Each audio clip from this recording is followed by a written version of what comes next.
Welcome to the broadcast. You're listening to Knife After Death with Dr. Darren Wolf.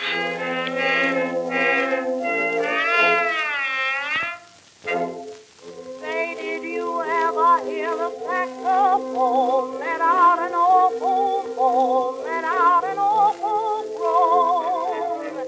It makes you feel so nervous, yet it's great. Welcome back. What a perfect day, Halloween, to make the Resurrection podcast for Knife After Death. That's right. I'm Dr. Darren Wolf, and I'm a forensic pathologist. And some of you have been fans for a long time. Some of you may be listening for the first time. But this is a podcast about forensic pathology and death and medicine and all sorts of interesting stuff. Sometimes we even bleed into art and history and literature and all that stuff. And normally, I host this podcast completely by myself because I'm an isolationist and I just sort of sit there quietly in a dark room. But we have a special treat today, and that is we have another person that's going to be talking with us today. And this is my co-host for today. And please introduce yourself. Hi, I am Jesse Bones. Dr. Wolf and I met on another podcast. I was initially a fan because I love all things pathology. I've been an autopsy technician myself. I'm not doing that right at this moment. I have plans to get back into it. What I did was, so originally I was in school. This is like around the pandemic. Studying to be a forensic anthropologist, specialize like forensic anthropology is already kind of like a specialty. So I just was going to go subspecialty of a subspecialty and specialize in criminal dismemberment. Something I'm kind of passionate about. I don't think you should be allowed to cut somebody up and dispose of them and not get caught. So, right, exactly. And we can certainly address that in a podcast of its own because I during my over 3,000 cases, I have had multiple dismemberment cases, and some of them are just unbelievable because you've got the aspect of identifying the patient or the decedent, and then also determining the cause of death. And usually, precisely. there's a lot of decomposition involved as well, and those are definitely complex things. So I'll be excited to have your expertise on that as well.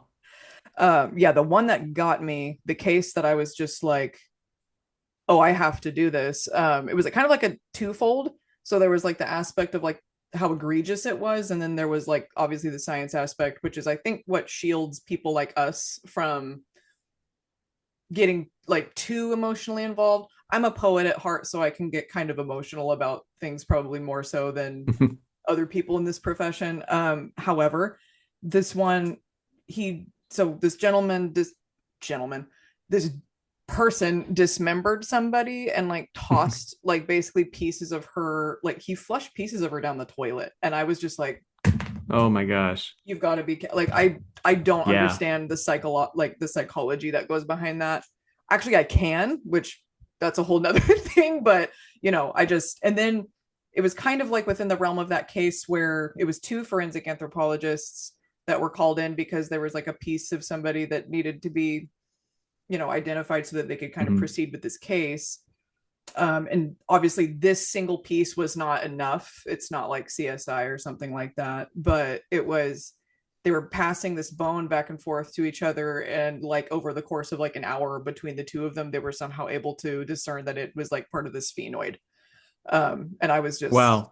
That's fascinated. I'm always mystified. I'm always so impressed by forensic anthropologists and osteologists and people who can take like a piece of bone the size of a pea, and they're like, "Oh yeah, clearly this is this is exactly the age of the person, and this is they had osteoporosis, and Mhm. this Yeah, was just from probably it's just unbelievable." osteons. Like Yeah, I was exactly. studying secondary osteons the other day, and there's so much that goes into it.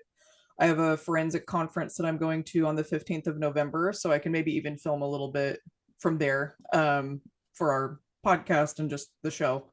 But yeah, that was kind of my bent into, Exactly. yeah. Well, we'll certainly be hitting those topics. We'll certainly be hitting those topics. Some of that stuff is a little on the tangent of what my expertise is. I'm an expert when the flesh is present, and when the flesh is no longer present, my expertise starts to dry up and I give it to the forensic anthro. But today we are going to talk about not bones. We're not going to talk about bones. We're going to talk about a myth, a legend. We're going to talk about vampires.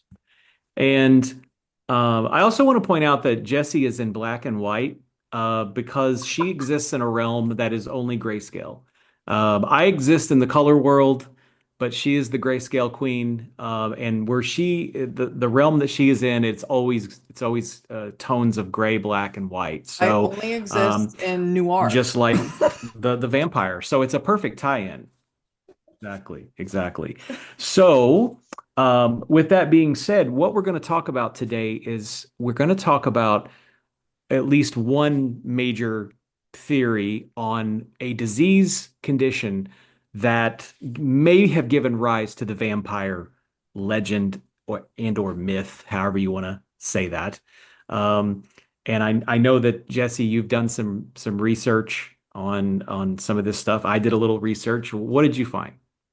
So a lot of what I found, we can kind of go through like on, you know, kind of with what you're talking about, because I know that you said it was like there was like what you were researching was like sensitivity to sunlight and that kind of thing. And then the fact that there's like, I mean, from what I could discern from like research that's that old, there's pretty credible documentation that Vlad the Impaler, or like the historical figure that is, you know, attributed to Dracula, had this condition himself. Ah, there you go. Very interesting. Yeah, I mean, if you look, at least in the information that I found, there are reports or, historical accounts of something that sounds like a vampire, a blood-sucking creature of the night, as old as ancient Greece, ancient Egypt. We're talking thousands of years ago. And then you've got the more uh, kind of recent medieval type legends. We're thinking about, Eastern Europe and Moldova and Romania and Bulgaria and areas like that, where it's I think that it's a little more grounded in kind of the science element. And we are going to talk about the specific disease. I didn't want to reveal it just yet. I didn't want to reveal it just yet because I wanted to talk about the characteristics of the vampire first and how that does have an overlap with this one particular condition. So, what do we know about vampires? One thing is that they tend to operate at night, right? Because sunlight can be a problem. Now that's going to be a clue there. We got sunlight as a problem. We also have fangs, which you'll see the correlate with that soon. What else do we have? We have garlic, right? Yes, I aversion to mean, garlic. exactly. And the one, I think you found some information about the stake. We're going to talk about the stake through the heart. The stuff about mirrors, not showing up in mirrors and not uh you have to invite them in or else they can't come in your house. I don't know where that came from. But I'm the talking today we're going to be Sorry, talking the mostly about the mirror, physical manifestations. the Hmm. mirror was actually, so it actually, that one kind of comes a little, there's like a couple different myths where that comes from, but one of the main ones, that I found the most compelling, that appears like, you know, across other cultures as well, is lack of a soul. So if it's like the soul and the shadow are Mm, two things that are mentioned pretty constantly, like with the undead, hmm. they if they're walking past a mirror, they won't like have a reflection because there's no soul to reflect, because that was what the mirror was kind of supposed to be. And what I found kind of cool too is around, give me a second, it's, yeah, 1896 and 1895. So 1896 was kind of when Stoker was talking about, you know, mirrors, or Hmm. even photographs. Like when you photograph Dracula, it looks like a skeleton. He's like blacked out. It looks like a corpse. that kind of thing. And Hmm. around that time was when that German physicist, I feel bad, I can't remember his name, but that was when he invented or discovered the ability to do an X-ray on his wife's hand. And when she saw Oh that yeah. picture of her hand, she said she saw her own death, just seeing her own skeleton. Oh So that's yes. kind of Yeah, where, I think that guy may be named Rentgen or something like that. I don't know. yeah, Rentgen is the unit of radioactivity, but yeah, huh. I have all my books Okay. and notes.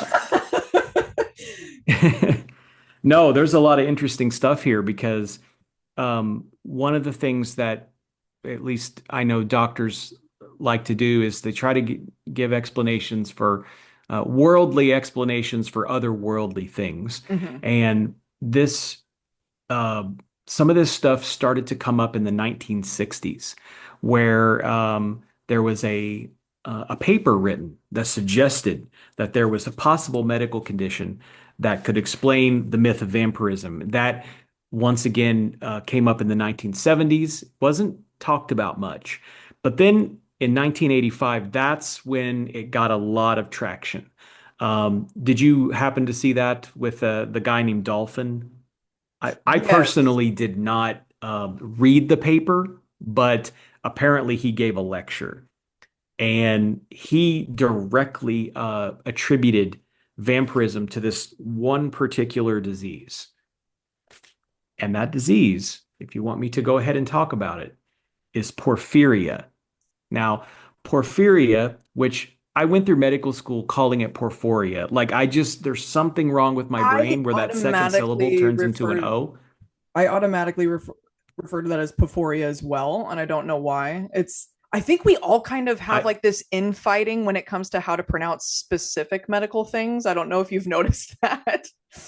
oh no, believe me, because if I pronounce something online and I'm doing a video on something and it's pronounced differently than someone learned it, they definitely tell me about it and they tell me how stupid I am.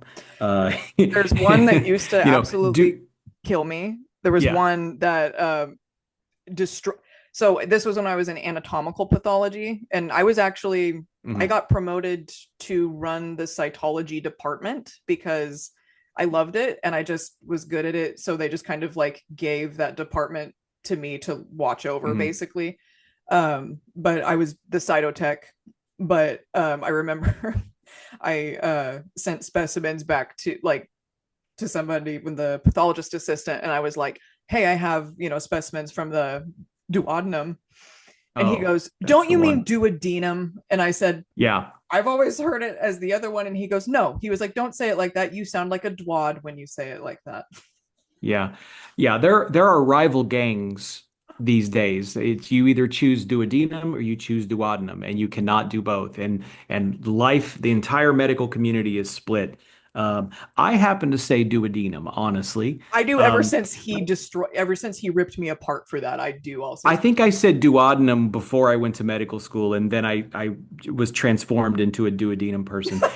The other I one don't want to is, sound like a you know dwad. what? So Yeah, exactly. You know, the other one is the prion. And I love talking about prions, but there are people who say it is pronounced prion, and I want to just put an ice pick into my ear canal when somebody says prion. I But I disagree think with that's that. how it's said. So I am with you. I say prion. I will never not say prion.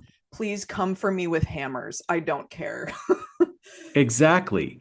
And I've got a prion video coming up that I was going to put on TikTok because I've been talking about scary diseases Mhm. and prion diseases like mad cow disease and Creutzfeldt-Jakob disease and stuff like that. And I just know when I put that video up and I talk about prions, there's going to be comments that say you're pronouncing it wrong. It's prion.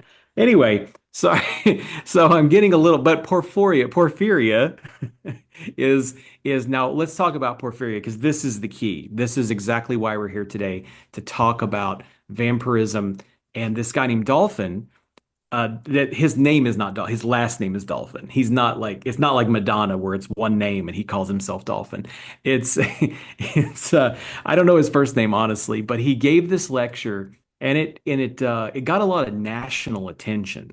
And people said, "Aha, this is it. This is where the vampire legend came from." And porphyria is what he attributed it to. So what is porphyria? Now, you have to first know what hemoglobin is. Hemoglobin is the protein within red blood cells that carries oxygen to the tissues. So when we breathe in into our lungs, the oxygen comes from the air, it goes right through the capillaries and into red blood cells into the hemoglobin. Hemoglobin then goes to the tissues, whether it's, the kidneys or the brain, deliver the oxygen and then head back to the heart. Um, Hemoglobin has a synthetic process in the body, a biosynthetic process, and there are many enzymes that lead to the production of hemoglobin. If one of those enzymes is not working, either it's not there or it's not functional, then you get a backup of the precursor substances, and those are called porphyrins. So the backup essentially of the porphyrins in the body is what gives rise to the symptoms of porphyria. So that's what we're dealing with here is we're dealing with hemoglobin synthesis. And I also want to just mention because there was one thing I wanted to talk about. We can talk about how they were supposedly villages, were having like livestock losses or they were having infectious problems, that curses, that sort of thing. And one of the things they were doing is they were digging up the bodies of the people who were recently deceased. And they were looking at those bodies and they were making this is part of where the legend came from is they were finding these bodies which didn't have very much decomposition and supposedly had quote unquote fresh blood around the mouth. What do you think about that, Jesse? I mean, not to be a death investigator over here, but immediately what pops into my head is Purge. Yeah, exactly. And so the listeners or the viewers here, because we're going to have a video and audio version of this, purge fluid is something that comes out of the mouth and nose after death on, I won't say everyone, because you never say all or never in science. It's usually, but basically what it is it's kind of a reddish, possibly blood tinged fluid that results from usually it results from when you have stoppage of the heart, you have a little bit of pulmonary edema at the very end with cardiorespiratory arrest, and then that builds up into the airways. And what happens is over time after death, over the few hours after death, that fluid actually will come back up through the airway, out of the mouth, and out of the nose. And seasoned investigators can sometimes refer to this as blood. Um, Certainly, junior investigators sometimes just call it blood, and I have other people, EMTs, police officers, and things like that, who will say, a body was found with blood around the nose and mouth, but it's not blood. And I have a feeling that when these people were digging up these corpses 500 years ago, they were seeing purge fluid around the mouth and they were thinking that it was blood. You just have to, and I know this sounds weird, but you just have to see a lot of dead bodies to be able to know what is blood and what is purge fluid. And usually it's just thinner. It's in terms of thin, I mean it's less viscous. It's very watery. It's very reddish brown tinged versus actual blood, which tends to be dark after death. This is not oxygenated blood. So the notion of fresh blood around the mouth, and also the other one was that there wasn't much or any decomposition with these bodies, and so uh, that is probably because why they buried the body under the ground a few feet in cold soil. The Especially, body, it's yeah. going to be refrigerated at that point. So it's not going to be rotting. So anybody who was digging these bodies up, they were saying, "Oh my gosh, this must be a supernatural thing because there's no decomposition." And they must have got up and got out of the grave and fed on somebody because they've got blood around their mouth. That's where it comes from. But how does this tie back to the porphyrin issue? Well, it's a little more complex than that because there are porphyrias. I still want to say porphyrias. I'll never, I'll be 90 years old and I'll be in a nursing facility and they'll say, Grandpa, tell me about vampires and tell me about the disease of vampires. And I'll say, well, it's going to be porphyria. I'll say it because I just can't get it out of my mind, but it's porphyria. Uh, at any rate, there are actually multiple types, and we're not going to go into a full hematology biochemistry lesson here, but there are multiple types of porphyrias that give rise in each one to symptoms which I think together in aggregate kind of created this myth. I don't know, did you Question find for anything you. else? Yeah, sure. So, when you say various types, kind of what pops into my head sometimes, and maybe it's just because it's kind of a common one that I see a lot with younger people for some reason. I've also worked in primary care for quite a long time. Mhm. But like Ehlers-Danlos syndrome, how it's like kind of like there's a lot of different things like with connective tissue, like just Mm, different systems. Is that kind of the same exactly. theory? It is in that there are multiple types. In the example you use with Ehlers-Danlos syndrome, there are multiple types. I think it's type 1 through 4. I could be wrong about that. I'm not really a connective tissue type doctor, but there are multiple types that have different manifestations, and that's the situation with porphyria. Is that there's one called porphyria cutanea tarda. There's Mm-hmm. one called congenital porphyria. There's one called variegate porphyria. And there are a number of them. Well, what makes the types of them?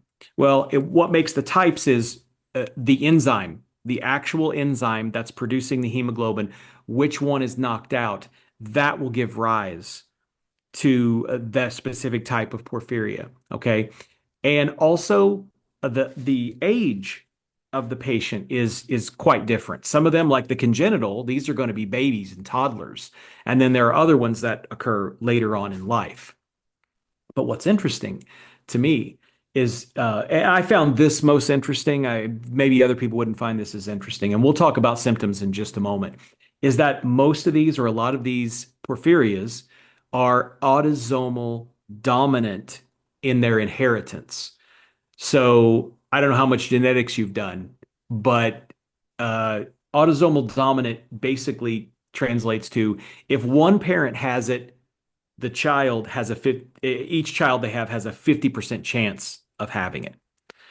So why is that interesting? Because if you're thinking about like an isolated village that has 100 people in it or 200 people in it, the odds of mixing, if that gene is present, it becomes a lot higher. If you have 2 or 3 people with that gene and they're uh, having babies, the odds of there being a cluster becomes much higher. And an example where I live is that there are two examples where I live. One is Huntington's disease, which is this is a disease that is also autosomal dominant, and it's a movement disorder. It's kind of like a dementia and movement disorder disease. It doesn't show up until the patient is like 40 years old. So as a result, you have people who are much older and they are of childbearing age and they can have kids and then they manifest the symptoms. So you can't really predict it. So there's a cluster of Huntington's disease in Indiana where I live. And also there is a cluster of early onset Alzheimer's disease where I live. And so the correlate here, what I'm getting at is this cluster of people, these of similar genetics living in the same county, for instance, they're going to have a much higher rate of producing that disease through just random intermixing than would be anywhere else in the country once you have the cluster. So the reason why I found it so interesting is if you imagine hundreds of years ago, like a village in eastern Romania that happens to have 2 or 3 or 4 or 10 of these genes in the very small population, you're going to have more of these porphyria diseases. You're going to have more of these porphyrias, which the symptoms, which we're going to get into just shortly, are pretty dramatic and can be severe. And so I'm just imagining it from the perspective of, let's say, a nearby village that sees what they interpret as probably like a curse, because back then modern medicine, there's no such thing as modern medicine. We're still talking about curses, and people didn't even realize the circulatory system was what it was until like the 1600s. So to me, that gave a nice explanation for why a disease with such odd and specific symptoms might have been perceived as some type of supernatural or curse type situation. That's kind of why But I raised my eyebrows a lot um, when you said the part about the genetics, because much like with what you said, the interest factor becomes like how prevalent then that becomes with 50% chance of being passed to children. So it's just like it kind of like if that's just right. what you consider to be vampirism, like you're basically just breeding villages of vampires essentially. Yeah, yeah, that's what it might look like from another's perspective, or even from within that same village. And we also have to remember that, in modern times, a family might have one child or two or three children. Less families these days have five, six, seven, eight kids, but back then they had 9, 10, 11, 12 kids because there wasn't such a thing as, birth control or family planning. They just sort of did their thing, and then you've got a 50% chance. If you've got somebody with the gene, with the disorder, then now if you have 10 kids, five of them statistically are going to have this disease. So I just really liked that because it showed how the cluster could occur, and if you imagine hundreds of years ago, people trying to interpret what is happening, why are these odd symptoms occurring in this small group of people. And I think now is a good time to talk about the symptoms and how they correlate, why Mr. Dolphin and other people had thought the porphyrias were related. one thing One to of them, um, yeah, one thing to mention too is no, go ahead. something I always try to bring Mhm. up a little bit just when it comes to, again, anthropologically speaking. um One of my English teachers did a really good job at kind of explaining to us, like, I think she used McCarthyism and then the witch trials and those kinds of things. But people have, Mhm. when you get like for some reason large groups of people together, they have such like this need to just not look further into something. They come up with an explanation, everybody's convinced, and it's that explanation that convinces them to do things like crucify people or like dig up corpses Witch together. trials, Yes, so witch it's just, trials, for yeah, instance. so it's just like, with that prevalence of like, if you've never read the book Madness of Crowds, read it because it'll terrify you, but it also just kind of like gives you this need like within yourself, if you're in like a crowd that's being whipped up like that, to just kind of like stay grounded, be calm, because like Yeah, it's not really second nature. People get kind of swept away with their fear rather than just trying to like stay in their head and just be like, okay, like here's like a list of things that could be prior to, all of us going up to dig up this dead body just right. as a posse.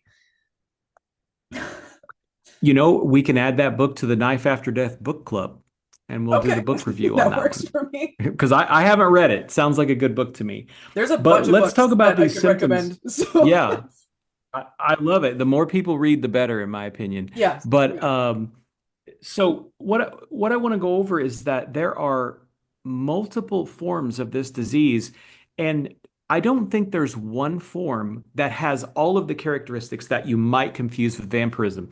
But one that stuck out to me is the congenital porphyria, at least by my reading. The patient can have receded gums, making their teeth look longer. So I think maybe that's where the fang issue came from.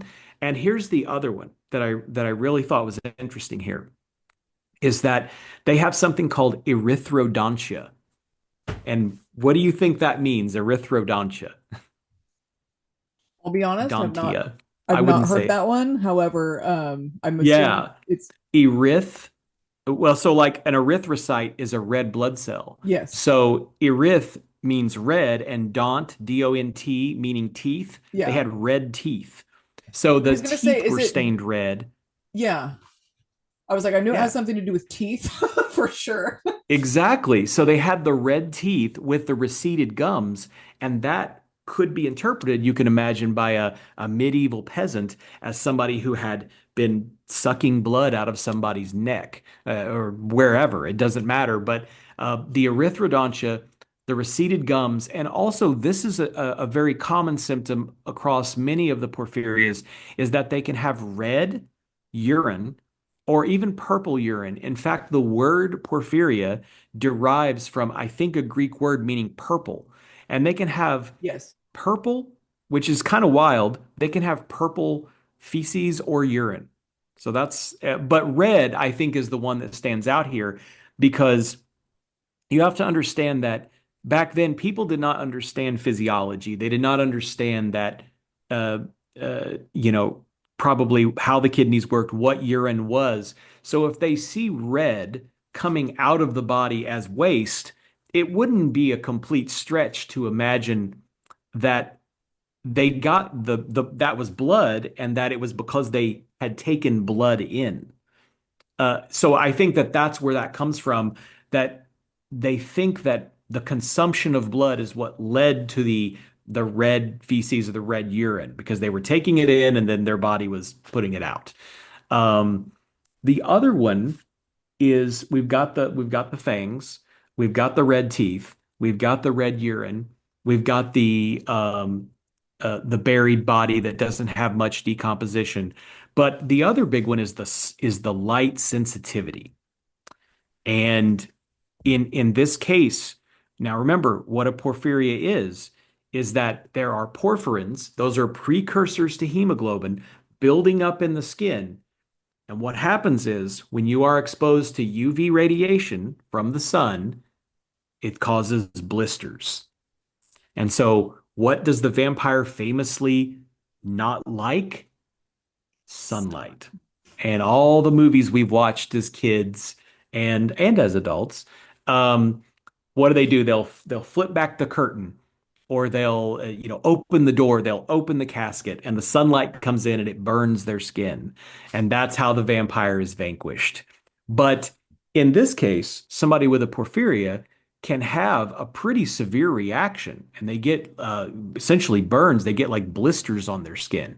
So imagine how that would have looked 1,000 years ago.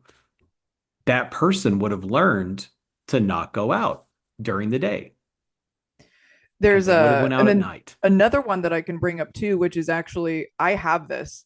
It was, and maybe you can actually chime in on this just medically, because what I was told when it happened was it was like a dormant thing I had that was activated by an antibiotic. So there's another one very similar. It's like caused by, not just sunlight, but even just like the warmth from it. But I have something called polymorphic light eruption, which is, Oh, yeah. okay. So it's same thing, sensitivity to sunlight. I've always been, I was dark when I was little. I'm half Cherokee and half Scottish. So Hmm. I used to tan when I was little, and then at some point my body just decided, just kidding, you're going to be pale forever. And so Right. but yeah, so I always used to, like, as I aged I would burn, but then I started getting like these little, and I would notice them on my chest, like these little Hmm. patches, and they're not quite pimples, but they have that like Hmm. weird like appearance. And I'm lucky they're not as painful as some people describe, but they're very itchy. And then Okay. you can feel heat coming from them, but it happens anytime, even if I'm like shaded, like with like a net or something, because Hmm. I noticed it, this just the rays getting through, even though I wasn't burning, was like causing that rash to just Yeah. erupt. We may have to test you for porphyria. I mean, Right. I mean, seriously, we may have an actual vampire on our hands I don't here. pee red, so Um, yeah, yeah, there you go. There you go. Um, and so the skin, this would have produced a situation where the person would have not wanted to go out during the sun during the day, and if they did, they would have gotten burnt. They would have been going out at night. And anybody that's creeping around in the darkness, even if they're well intentioned, it's not gonna play well, I think, for locals. Especially if you've got like a goat that goes missing, and you're gonna blame the person that's out in the middle of the night, right?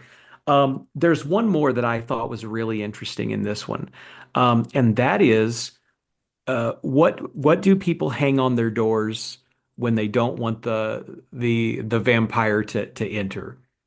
Well, you could hang a cross, but there's something else, a garlic, right? And so the garlic, I thought this was something that they just, made up out of their thin air. But this actually has a correlate. So garlic contains a lot of sulfur, and apparently these sulfurous compounds can trigger a porphyria flare-up. And so you can imagine somebody who, and I don't know how common garlic was back then in various things that they would cook, but you can imagine that if somebody is taking in garlic in the food and then they have this eruption, they have this flare up of their disease, then that could very easily, once people talk about the disease and they tell their friend and their friend tells their friend, then it seems like, oh, you know garlic is a kind of a way to ward these people off. And so it sounds like that's probably so some of the theory about porphyria being related, I don't think it's too off base really. Because there are a lot of similarities. It just doesn't occur in every person the same way and in every manifestation and type of that disease. I think there's 5 or 8 types of it. I think it's the garlic part's actually fascinating because there's some cultures that do use garlic, regardless of vampires to ward off like evil spirits. But the fact that that would then Mhm. possibly cause a flare up with somebody that had this condition, I mean, that's pretty. Right. That's Yeah, and if there is and again, you have to picture yourself not now, but you have to picture yourself 500 years ago. How would this have looked? You've got this village. They're having some kind of, maybe the plague is being spread around. They're having bad luck. Livestock is dying, and they're trying to put it together. What's the cause of this? And they say that these people that we find suspicious, well, guess what? They don't like garlic. And then that's how they have flare-ups of this when the garlic is being used. So we're going to put garlic on our doors and we're going to wear garlic around our neck. Um, I think it's pretty fascinating, really. But also one thing I want to point out with this particular situation, and this is where I think there was some pushback on this to Dolphin actually, and I keep bringing him up, but that's the name that kept coming up is this Mhm. particular guy. Is um, there was a feeling that he was kind of scapegoating a group of people who have these very real diseases, who are who suffer from these diseases. I actually do have a cousin that has a porphyria, so Really. I am familiar with this disease. Yeah. But I just want to make clear that we're not trying to make this into some sort of sideshow. That we're discussing this academically and kind of like trying to put ourselves in the shoes of people 1,000 years ago or 500 years ago, trying to explain this. Speaking of Um, trying to explain something, did you happen to cross paths with the stake through the heart? I did not. I did not. I felt like I found good information on the other stuff, but I could not find stuff about the stake. I will say first that the cross, the symbol of Christianity, that made sense because I mean that's sort of, in Europe at the time. It's just part of the culture. So that one I didn't really need to research much. But the stake through the heart, no. What did you find? So it was happening in parallel with this other thing that was going on at the time, like that was a common practice. At first, it's going to be funny, and then it's going to be very sad. So, Oh no. Okay. There's at the time it was illegal to kill yourself. Hmm. So you might be wondering how you enforce such a thing. So you would have a very shameful burial, probably drugged through the streets, your corpse buried at a crossroads, stake through the heart. just Wow. just like the death. I have to apologize. Like this is where it comes like to like death care people just being a little bit morbid. We all have a little bit of a sense of gallows humor, and I was just For like sure. I was laughing just at the sense that like just everything you can to get back at this person that's no longer here. So that part was making me laugh because I'm like, that's just the definition of petty. But then it got That's kind of super petty. Yeah. yeah, and then it got kind of dark because one of the things that they did do was any your estate, anything that you had to give to your heirs was then confiscated basically by the state or the government. And so I mean it directly impacts your family members.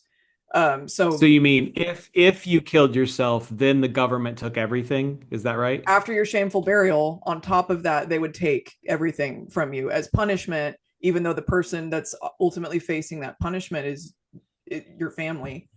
But eventually Wow. that practice, because around that time, obviously, like kind of like you said, they're digging up bodies to look and see, um, if they can detect any amount of like, walking among the living. And Hmm. to pin them to their coffins basically to make sure that they could not move, they would stake them through the heart. There's been like other adaptations Wow. within like other storytellers, that kind of thing, that talk about like the heart being somehow involved, but ultimately like if they don't have souls and that sort of thing, that kind of negates that aspect. But originally that was just a mechanism of just keeping them pinned inside the coffin. Wow. That's really interesting. No, I had not heard that. And also you can imagine, just those rumors spreading of, we opened the coffin up and there was the stake through the heart and Mm-hmm. how that could get misconstrued over time. Yeah, yeah, And yeah, we exactly. kept him down. We kept that vampire down because we had the stake through the heart there. That's interesting.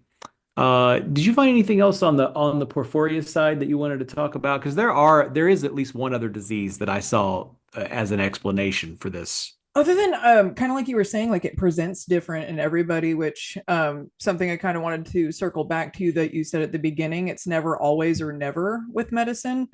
Because I mean, Yeah, you could have somebody that has no symptoms of something and still have that disease, or have very little symptoms to where it's kind of confusing because it's not presenting the way that you would expect it to.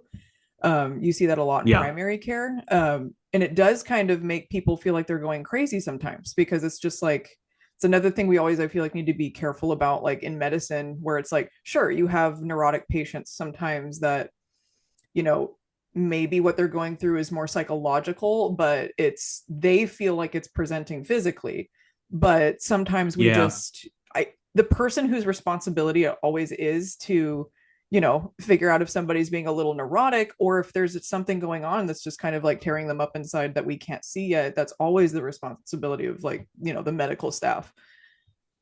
Exactly. And the other thing with not some of the diseases that you're talking about, and this disease as well, when you talk about ones with a genetic component, there is such a thing as incomplete penetrance, which means you have the disease, but your manifestation is not as severe as somebody else's manifestation. So Yes. it's the same gene, it's the same disease, but you might only have light sensitivity, whereas the other person is peeing red, they have the blistering, they have the erythrodontia, that whole thing, which can make for a, kind of a heterogeneous um, group of diseases and how they present as well. And I Or think that also does present very some of the problems. severe abdominal pain, which is another thing with porphyria that I read. A lot of Yes. patients have very, very intense abdominal cramping and just pain in that region of the body.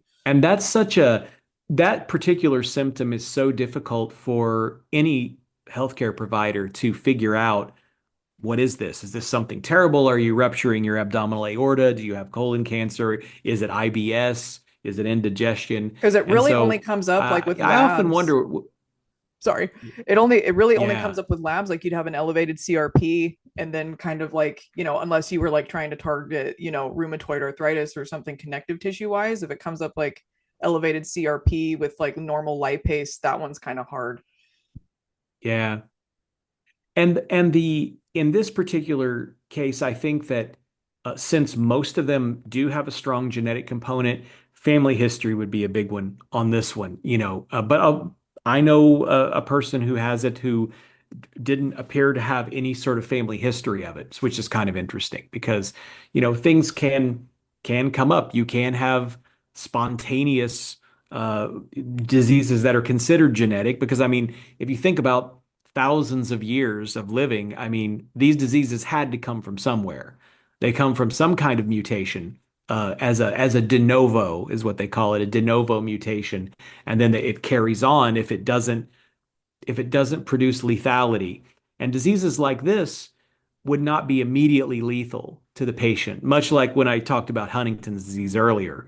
These are diseases that people can still reproduce, and then they find out later in life they have this disease, this dangerous disease.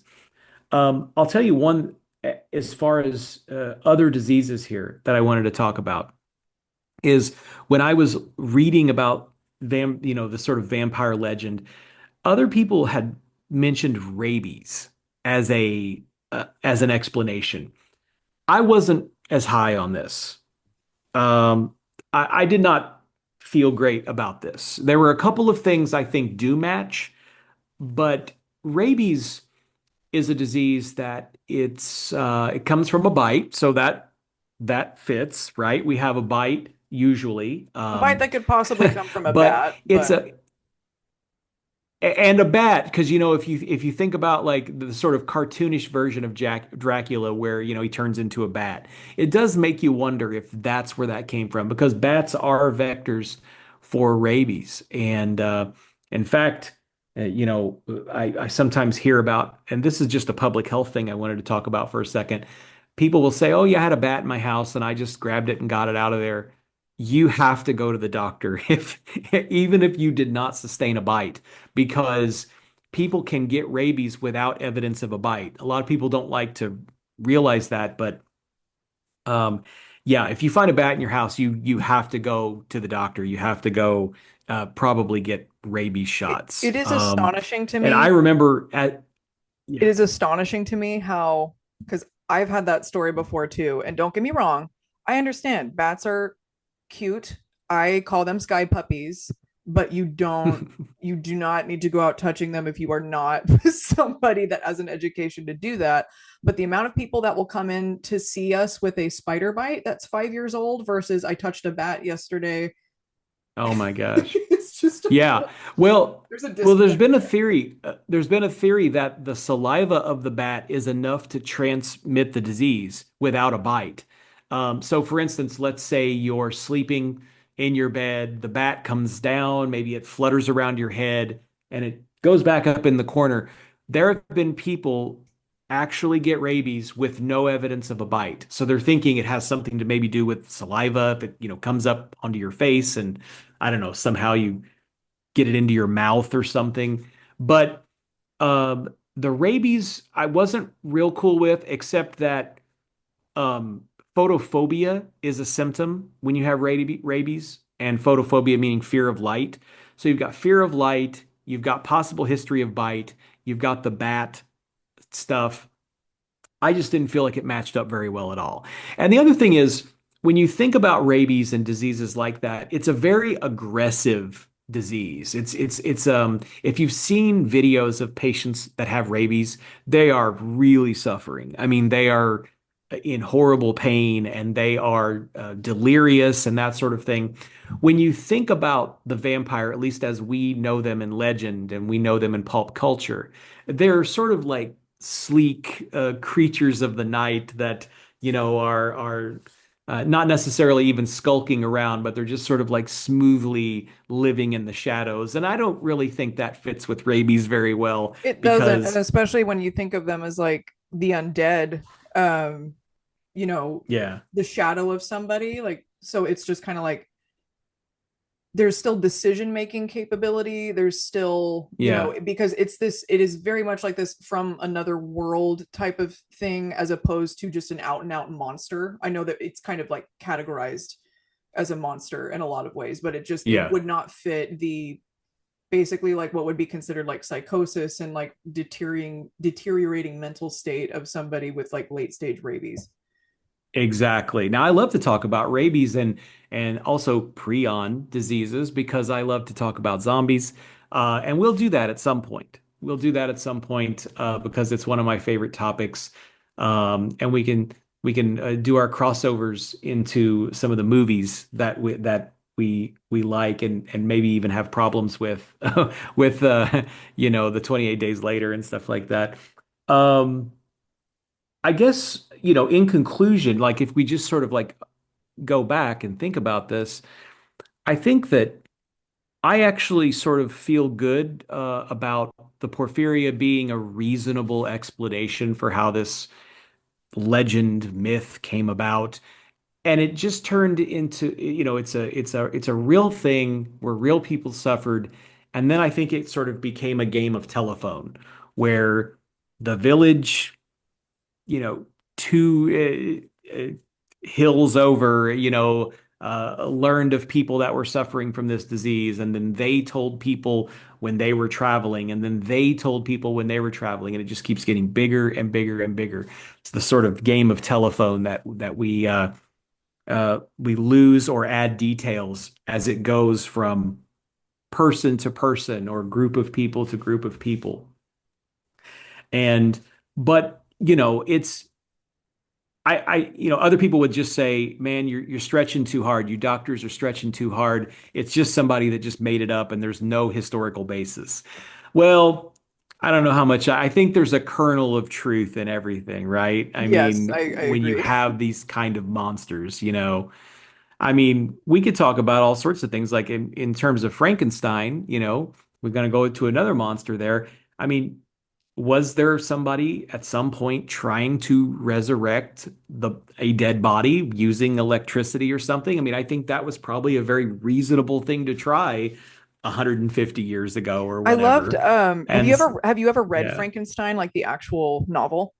I did. I did read Mary Shelley's book. It was a long time ago. It was probably over 20 years ago for me. So I don't have like a photographic memory of the entire book.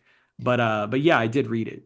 My I had such a weird kind of healing experience honestly with it, because I loved it as an adolescent, obviously.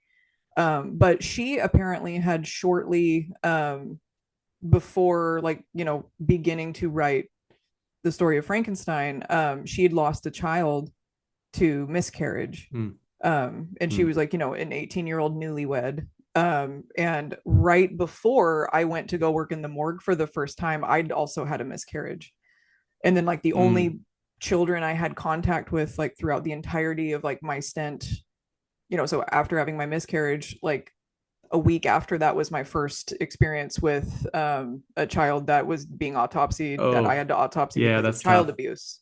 So that was Hmm. rough, but I read Frankenstein throughout that entire time, and just I feel this very, it's weird to say I know because she's like centuries older than me, but like this very profound connection with this woman who somehow understood anatomy without having dissected somebody herself.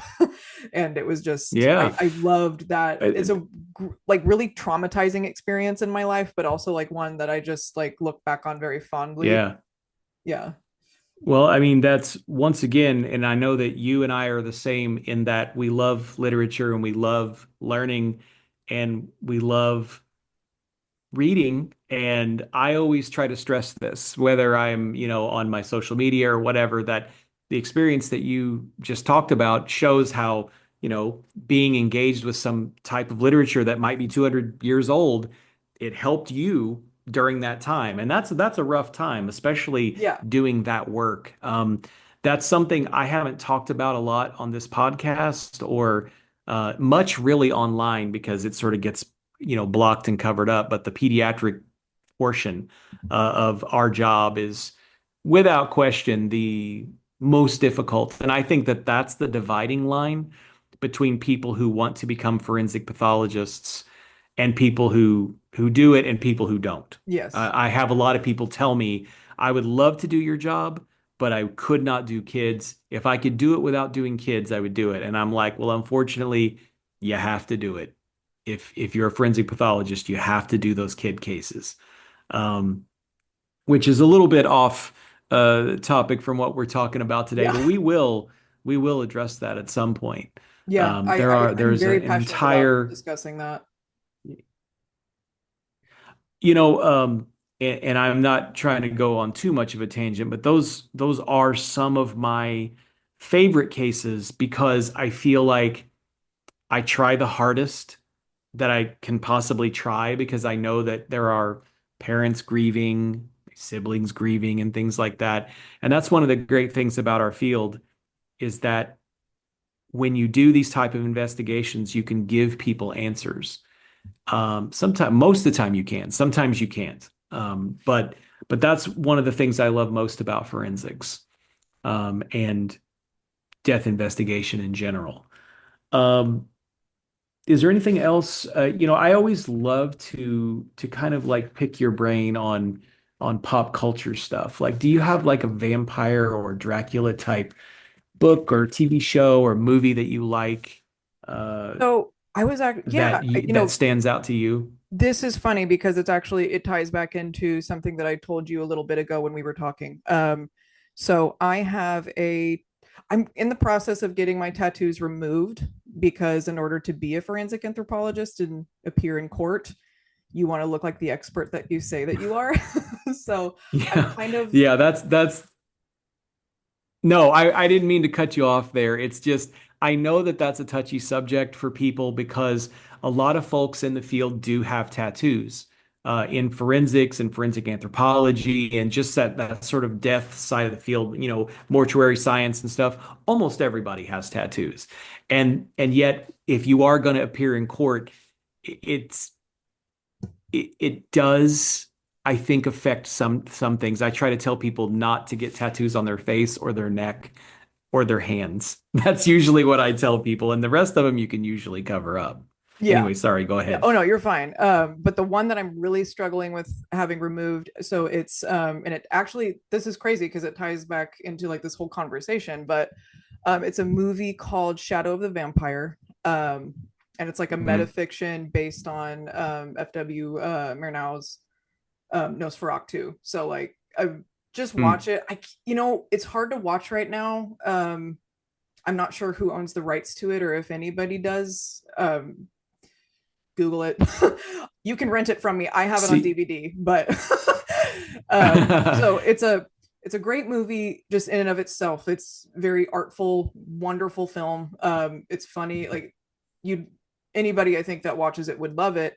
However, and I won't go too much into detail just because I don't know how much of this story is like that this director of this film tells like on stage or anything, but he had told a story about he had some health issues and just using a line in that film to get this MRI radiologist to look closer at one of his scans, and it was if it's not in frame it doesn't exist, which kind of ties back mm, into Stoker's talking about photographs, x-rays before they were kind of around the time that they were invented, and he wouldn't have even yeah. necessarily known that. So ties back into that, but then it resonated with me so much because I was just like, I don't ever want a patient to ever have to beg me to look harder for something that is a part of my Mhm. job.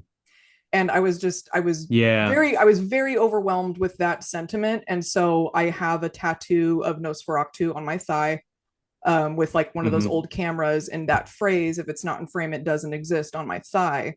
And the reason I got it is because we all struggle with burnout, right? Like that's a huge thing in healthcare. For sure. But sometimes I would like, if a patient was really frustrating me, just based on, obviously their frustrations with not being able to have answers. Like that's very frustrating, and scary Yeah. sometimes. So, but I would like be in my office and I would just, remember that that tattoo was there and what it meant to me and what it meant to this person. And, the fact that, film is like something that inspires everybody from real life stories like that. And I was just like, I will never not look twice, three times for somebody ever. Yeah.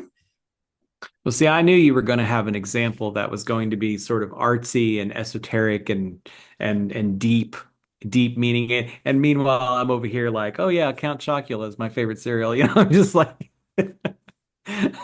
I knew you were going to pull something. I can always count on the Grayscale Queen to do this. I have to say, as far as pop culture goes, I always like to touch base with you on that. Um, I have not been a big fan of vampire stuff.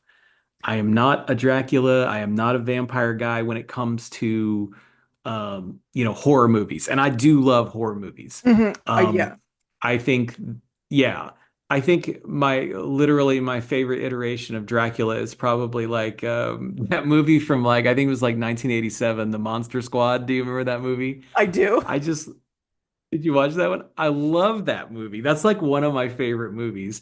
That's probably it. And then, like I told you the other day, I was talking to her the other day about there was a movie called Fright Night that came out, I think, in 1985. And I loved that movie when I was a kid. I used to watch it, and that's sort of aging me. You sort of know that I'm, getting up there in years. But I used to watch that all the time. They used to play it on HBO. I used to watch it all the time. And the other day I was bored. I was working on autopsy reports or something, and I watched the remake, which came out, I think, in 2011 or 2012, and it had Colin Farrell in it, and had Toni Collette in it, and a bunch of other like at least B-list stars, like people that you recognize. It was pretty much an all-star cast, but I did not like it. I don't think it I think it paled in comparison to the original. And it was really a different story from the original. I don't know, have I, you seen it? I did see it. I actually saw it in the theater with my brother. But Oh, I felt the same way. I wasn't necessarily I have a huge issue.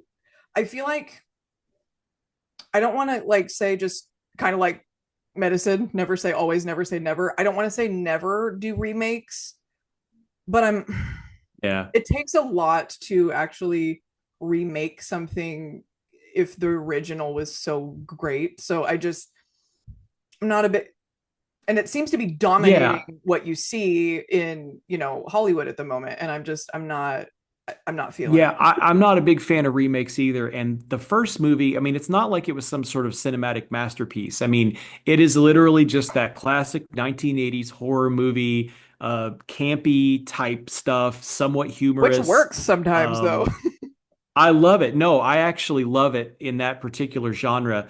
But then they switched the setting to like a tiny little town in Nevada or something. Mm-hmm. And I won't give away all the details, but there is some mirroring with the original, but it really fell short for me.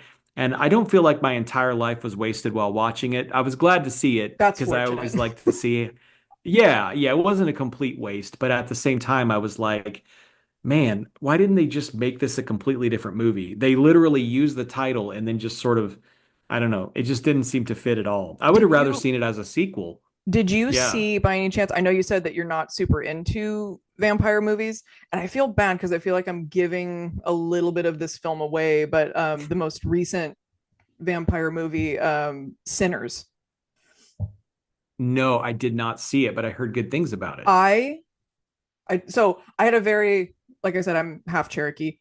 I had a very lovely experience where I took my Native American mother to see it because there's again, I'm not going to give it away, but there's a part in there that I was just like, she has to see this. And then my girlfriend, who's Wintu, she took her Wintu mother to go see it, and same experience. It was just like Hmm. it was kind of like a mother daughter thing for both of us. But Uh, the Southeast, like the myths that come from the Southeast, some of them that I grew up with, and again, like Choctaw, Cherokee, like these tribes can be very hermetic because And it's kind of a fortunate thing for me, I feel like, in a lot of ways. Like there's not a lot of our culture that can be stolen because it's not readily available. Like there's so much about southeastern Mhm. tribal culture that you literally cannot Google. You will not find it, I promise. And it's one of the Cool. things that's even protecting us from AI. So it's just, I like that you Yeah. can't Google Well, it, that's but good. at the same time, like some Okay, of kids. these films that are kind of zeroing in on that, I think that that's cool. That's real. Their take on vampires was very So, cool. so Jesse has produced for us a book to read for the Knife After Death book club, and now a movie. Most of you have probably Two seen movies. Sinners because it was very popular and it got like good reviews. I just haven't gotten around to seeing it yet, but now I'm going to add it to my watch list, and maybe on our next podcast we can talk about that. Um, and speaking of that, I think we can probably, I don't think there's anything else we need to cover today with this particular No, thing. So maybe we can sort of, I was looking at the docket. We yeah, got all the way through. The only other thing I wanted to hey, address, and this is a technical issue, is there is a little bit of lag on this video. I'm going to troubleshoot that, but Dr. Wolf is not talking over me. It's just technicality. So yeah. yeah.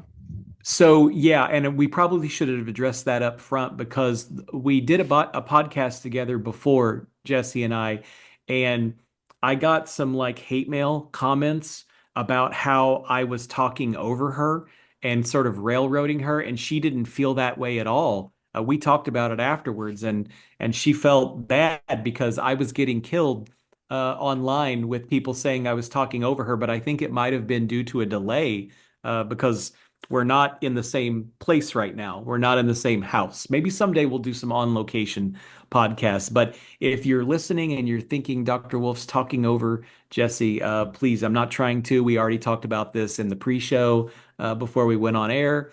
And we're going to try to work out some technical issues. We just kind of wanted to get going again. People have been Very asking for the nice. podcast to come back for so long, and I get direct messages literally every week. So we're back. I'll see you next year. No, I'm just kidding. We'll probably, I don't know what our frequency is going to be, but I would love to once a week if we could. Um, and we've got a couple of things that we want to talk about, and one of them is an autopsy case, which people have been begging me to go over. And I think that I did we watched we the talked about it, documentary right, on that, by Jesse? the way. You need to watch the documentary because I did, and I was kind of appalled a little bit. I didn't think that I was going to be as Uh, upset as I was. So Okay, so this is Ellen Greenberg. The case is of Ellen Greenberg. This is a woman. They recently, and I think the case happened like 10 years ago or so, right? Something like that, maybe. And it was ruled a suicide.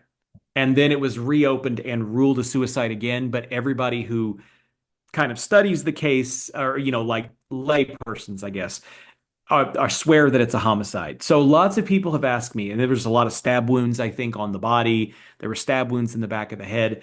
And I said, I don't know anything about this case. And somebody sent me the autopsy report.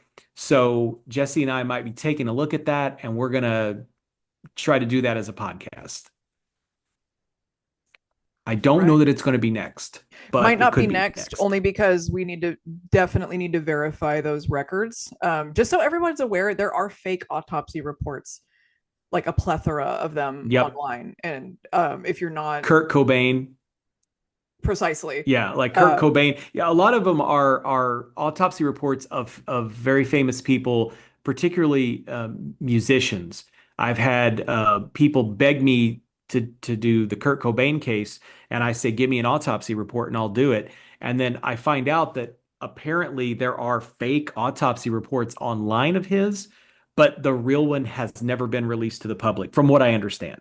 Now, if I'm wrong about that, please let me know. no, But the last we are. thing that I saw from Yeah. another pathologist, he was very adamant about the fact that that had never been released to the public. Oh, there you go. See, that's great. So we may be tackling that one, but yeah, we have to verify it, and I need to watch the documentary. I need to read the autopsy report. So it may not be our next one, but it will be soon because people have been begging me to do this case for so long, And I do like talking about this sort of thing because I like to go into the mind of the forensic pathologist, and we don't all agree, but sometimes I can see where they're coming from, and I think that that's helpful. And Jesse and I will try to make sure that it's real information. We don't want to put something out there that's not real information. That would Yeah. be You know I what? don't want to I don't want to have to issue a retraction. That actually makes me want to bring this up because it was something that I talked about on one of the podcasts that I did when it came to the original pathologist of the West Memphis Three. When Hmm. I think a lot of people, a phrase that I use a lot in my head is always assume stupidity unless you can prove malice. Right. Some Yeah. people are malicious, they are, but for the most part, just I think attributing things to lack of education or like some level of like just like unassuming ignorance, that more so that, and the fact that just because Mhm. somebody is a pathologist does not mean that they're a forensic pathologist. That is a very Yeah. different skill set. You're trained to look at things that would happen to a body that would not happen typically if it was just like, natural disease process. Hmm. So like for instance, those bodies being submerged in water for as long as they were, um, Yeah. there was things that happened to orifices that pathologist that did that original report said something else happened, and that wasn't true. He just wasn't Hmm. used to seeing that area of the body Yeah. look like that. So he's not used to animal Absolutely. predation, anything like that. Yeah, and that's a great point because pathologists do a little bit of autopsy during residency, and then they go work in the hospital, and they might do a couple of autopsies a year, but it's a different universe from regular hospital pathology to forensics. And then even within forensics, there are forensic pathologists who mostly do just sort of like what I would call like country forensic pathology, which are just the heart attacks, the car accidents, maybe a drug overdose here and there, The but they don't occasional see ligature. homicides more. Yeah, ligature, exactly. And they might see one or zero homicides a year. And then you've got pathologists that work in, Chicago and Miami and New York, and they're seeing 100, they're doing 100, 150 homicides by themselves. It's just a different level. It's almost like, professionals basketball versus, high school basketball or something. And Yeah, I mean the I'm not trying to denigrate anybody's experience, but it's just completely different in that some of us will disagree ardently on things, and a lot of it is based on our experience or lack thereof. there's one of my favorite books, and I feel so bad. Like I used to have his name memorized because when I purchased this book, I didn't know that he'd signed it for somebody and this person had then resold the book, but I have his autograph basically like inside the front cover. It used to be one of my favorite books, but it's Stalking Death in Louisiana. And he was the Hmm. chief medical examiner during Hurricane Katrina. So obviously, when all of those Oh, graves were kind of unearthed with the hurricane that came through, wow. he was also the chief medical examiner Nightmare. when there were two serial killers loose in that area. So I mean, his experience versus, Mm. and kind of like Dr. Wolf said, like it's not to denigrate anybody. It's just his experience in Baton Rouge, Louisiana, versus somebody else who, like you said, only does like certain types of autopsies because that's really the only type of death in that area that's very common. Those are going to be two completely different Hmm. experiences. They just are. Yeah.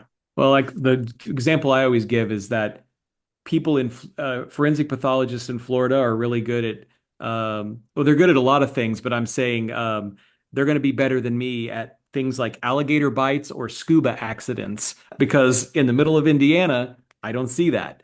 But I'm better at things like hypothermia and hunting accidents. So, things like that. So it's regional, which is kind of cool. It's kind of cool. That's why it's nice to kind of talk to other people who have different experiences and you can learn from each other, just kind of like how we're doing. But I think I don't really have much else to say on this topic tonight. And if you have nothing else, I guess we can uh, put this one in the books We and can. get We on can to our upload our next one. first episode. This is exciting. season 4, which is completely arbitrary, but I'm calling this season 4, episode 1. And also, you can find us on social media if you want to reach out and, ask about, some questions that you have about the podcast we just did, or if you have suggestions on things that you want to learn about. I'll be making We're us both on a Instagram. Google email Yeah. that's just going to be Knife After Death, like whatever. I'll let you guys know what it is, and then you can just Yeah. send us questions or anything, anything interesting. Um, we're actually there's one person that did agree to send me some very strange looking pathology for you to look at, and us to discuss. Okay. So if that's something that you guys are okay with doing, that's fine, but it just understand, obviously no information will be utilized at all. Like it would just be a random photograph. Just understand that if Yeah. you're the one that sent it to us, it would be a piece of you. We're not going to say who it was, but Yeah. Yeah, we're gonna keep we'll make sure and keep things private, and we definitely get the permission if we're gonna do stuff like that. Um, but yeah, that's it. I'm glad to be back. I'm glad to see Jesse again, and hopefully you guys enjoyed the episode. It's Halloween. It just seemed like a great time to return, and we're gonna try to put out some episodes between now and the end of the year, and we'll see what happens. So you can find me. I'm on Instagram as the Dead Letter, or Dr. Darren Wolf. You can do either one. Find me there. Um, Facebook, TikTok is also the Dead Letter. My YouTube channel is Knife After Death, which this video portion should be up on the YouTube channel at some point soon. And yeah, you can find me and you can pose your questions or comments to me. We can do a hate mail of the week, maybe. I would Each love to do episode. that just because so I've actually interacted, like when you introduced me as your producer, I've interacted with a couple of your fans and they are very sweet people. I like all of them, but I know for a fact that a lot Oh, of you passing through are animals with your comments and you just need to chill. But I guess if you're gonna send them, just understand that I will read them and just kind of giggle about it. So oh no. I hope they're nice to you. oh, they're nice to me so far. It's I've just been on social. the ones I've seen to you, I've just been like, I don't get Yeah, it. I'm grown numb to it at this point. I'm covered in scar tissue. Um, Everybody seems to know everything about forensics. That's all I know, regardless of if they've ever seen a dead body. It just takes a All quick right, well Google that's search. I it. don't know what we're So complaining about. one Google search, yeah, one just ask ChatGPT and you can figure anything out, right? Um, but yeah, we'll see you next time, and thanks for listening and watching.